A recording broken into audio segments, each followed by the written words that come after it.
But I wanted to hear from your perspective, like, what has that process looked like trying to bring your manufacturing back into the US or into the US for the first time, I guess? So we started to offer canoes as part of our lineup in 2021. So we started that through a collaboration with a Canadian canoe manufacturer. And one of my dealers in northern Minnesota, the dealer's name is Stone Harbor Wilderness Supply. They're up in Grand Marais, way up on the north shore of Lake Superior. And so the owner of that business had wanted to bring in canoes and had found a Canadian manufacturer that was willing to bring their brand of canoes in, or they were willing to act as almost like an OEM, and we could brand them however we wanted to. And so that was a conversation that I just happened to be traveling at the time. We got onto the topic of canoes. And so we did make the call to do a collaborative offering with a company called Rayom Canoes out of Canada. We co-branded canoes and brought those in 2021. As we were rolling into 2022, an experienced canoe builder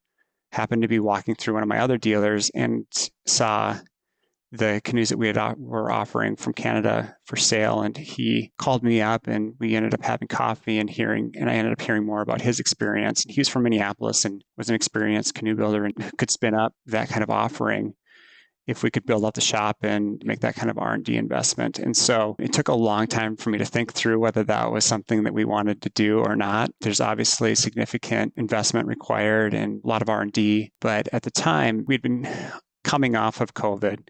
We'd been coming off of major supply chain issues. Russia had invaded Ukraine. You could see some risk just geopolitically in the world that could disrupt supply chains. If we had some experience with composites and we had some experience in actually building some stuff here, it would probably make sense for us to try it out and see if we could pull it off. We decided, let's try to build a canoe here. And the idea was, maybe eventually we could build a model of board, stand-up paddleboard here, or we could expand in that area.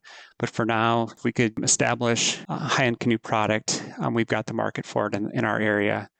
And so we spent the time to build our first model of canoe. It's called the Vision 17. It's a lake tripper, and it's a perfect canoe for our area in the Boundary Waters in the Quetico Park. We're really excited about that. I think it's giving us some experience in composites. It's giving us a lesson in resilience and troubleshooting and trying to figure things out. But it's been a really good next step for us.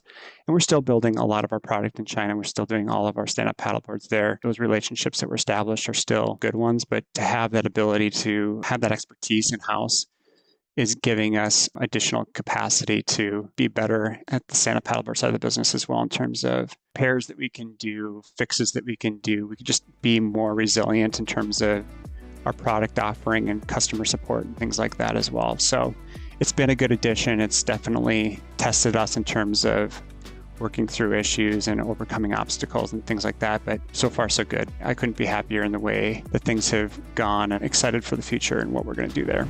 Hey, thanks for watching. This segment was made possible by our friends at Salesforce Commerce Cloud. If you're looking for the #1 platform for all your commerce needs, go check out salesforce.com/commerce. And don't forget to subscribe below and tap that little bell icon so you can stay on top of all the amazing new segments and full episodes that we'll be putting out over the coming year with some of the best and most influential commerce leaders out there.